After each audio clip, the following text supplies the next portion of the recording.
Throughout this series on the flat Earth we have learned the most important arguments. In order to better understand this issue and reflect on the reality of the world where we live.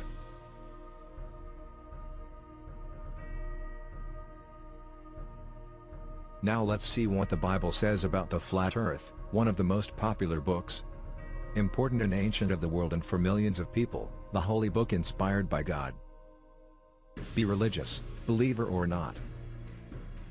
I invite you to see this topic from an objective point of view, with the curiosity to know, learn more and reflect, always with respect to different opinions. The Bible is a composite work, so there would be no reason why cosmology assumed by its various writers, had to be similar and relatively consistent. However it is. The Bible, from Genesis to Revelation, is a flat Earth book.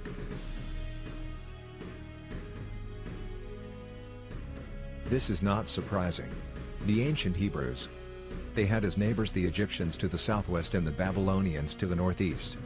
Both civilizations they had flat Earth cosmologies. Biblical cosmology is very similar to cosmology. Sumerian Babylonian and can also draw on Egyptian cosmology. The Babylonian universe was in the form of a modern domed stadium. Babylonians they considered the land essentially flat, with a continental mass surrounded by the ocean. The vault of heaven was a physical object that rested on the waters of the ocean. The fresh waters below the earth sometimes manifest as springs. The Egyptian universe was also closed, but it was rectangular rather than round. The Egyptians imagined the goddess not stretched out in the sky as the dome that surrounded it. The creation. The Genesis creation story provides the first key to Hebrew cosmology. The order of creation is meaningless from a conventional perspective, but it is perfectly logical from a point of view of the flat Earth. The earth was created on the first day, and it was formless and void. Genesis 1:2. On the second day, a vault of the firmament, King's Bible version, Jacobo, was created to divide the waters, some of them above and others below the vault. Only on the fourth day were the sun, moon, and stars created and placed in the vault.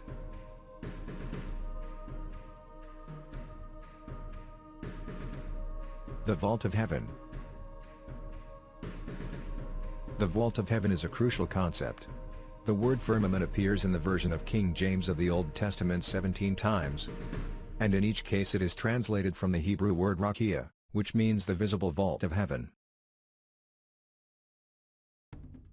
The word rakia, comes from rikwa, which means beaten. In ancient times, bronze objects were molded or they were shaped on an anvil.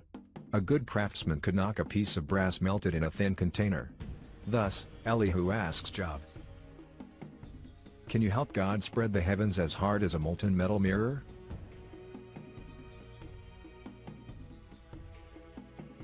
Job 37:18. Elihu's question shows that the Hebrews regarded the vault of heaven as a solid and physical object. The Hebrews, and supposedly Yahweh himself, considered it exactly that. And this point is highlighted by 5 scriptures.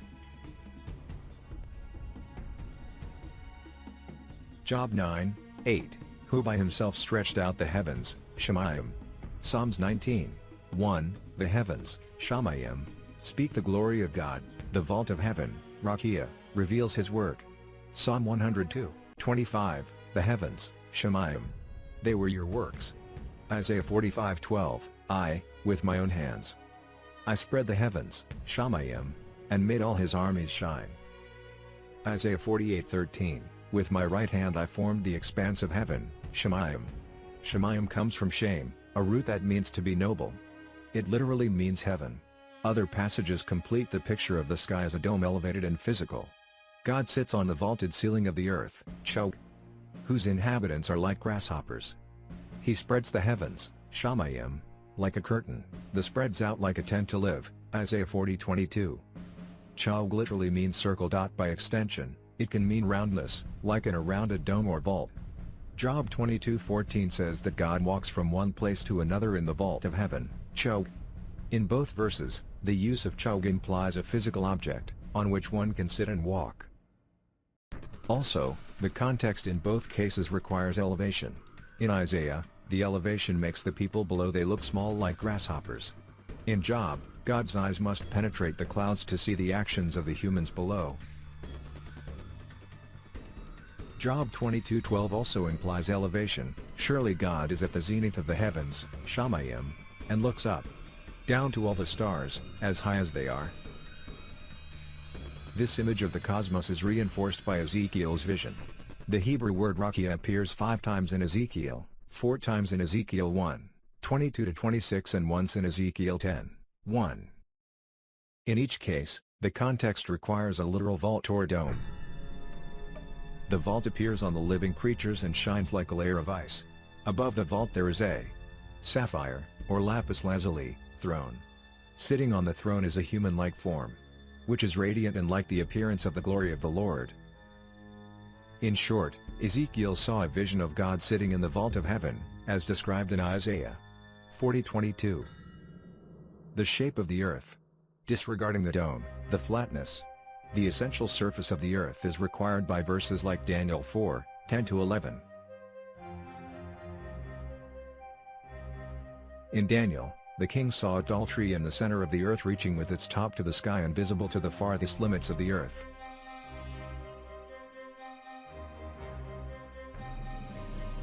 This would be impossible on a spherical earth. Similarly, in describing the temptation of Jesus of Satan, Matthew 4:8 says, "Once again, the devil took him to a very high mountain and showed him all the kingdoms of the world, cosmos, in his glory." Obviously, this would be possible only if the earth is flat. The same applies to Revelation 1:7, "Behold, he is coming with the clouds. Every eye will see." The celestial bodies. The Hebrews considered the heavenly bodies relatively small. The Genesis creation story indicates the size and the importance of the earth in relation to the heavenly bodies in 2 ways. First by their order of creation, and second by their positional relationships. They had to be small inside the celestial vault. Small size is also implicit in Joshua 10:12, which says that the sun stood in Gibeon and the moon in the valley of Ailon. Furthermore, the Bible frequently depicts heavenly bodies as exotic living beings. For example, in them, the heavens, a tent is arranged for the sun, which rises like a bridegroom from his wedding canopy, rejoicing like a strong man to run his race. His ascent is at one end of the heavens, his circuit touches its farthest ends. And nothing is hidden from his warmth, Psalm 19:4-6. The stars are anthropomorphic demigods. When the cornerstone of the earth, the morning stars sang together and all the children of God cried out in a loud voice, Job 38:7. The morning star is censored for trying to place his throne above that of other stars. You thought in your own mind, I will climb the skies, I will put my throne high above of the stars of God. I will sit on the mountain where the gods meet in the far corners of the north. I will rise above the cloud banks and make myself as the highest. Isaiah 14:13-14. Deuteronomy 4:15-19 recognizes the divine state of the stars, pointing out that they were created for other peoples to worship. Stars can fall from the heavens according to Daniel 8:10 and Matthew 24:29. The same idea is found in the following excerpts from Revelation 6:13-16. The stars in the sky fell to earth, like figs shaken by a gale. The sky faded, like when a scroll is rolled. They called the mountains and the crags, fall on us and hide us from the face of him who sits on the throne. The writer considered the stars small objects, which could fall to the earth without eradicating human life. He also saw the sky as a physical object. The stars, they are inside the sky and they fall before the sky opens. When pulled away, he reveals to the one who is above, see Isaiah 40:22. Another less than conclusive argument that the Bible is a flat earth book is about his references to the corners of the earth. For example, in Revelation 7:1,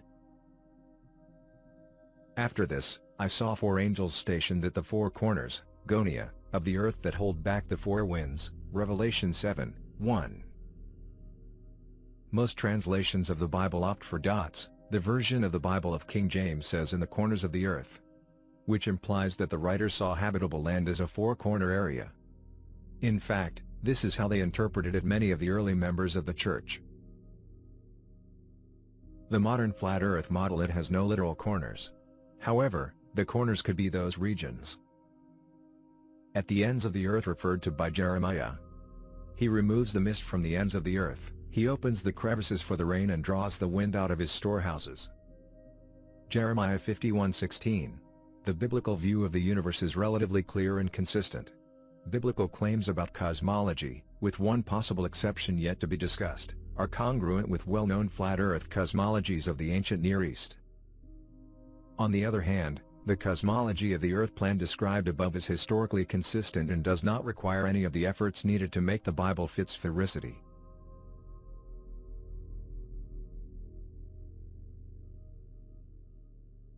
In the next video we will continue treating the subject of the Bible and we will talk about the book of Enoch, where the Hebrew cosmology is described, which is precisely the cosmology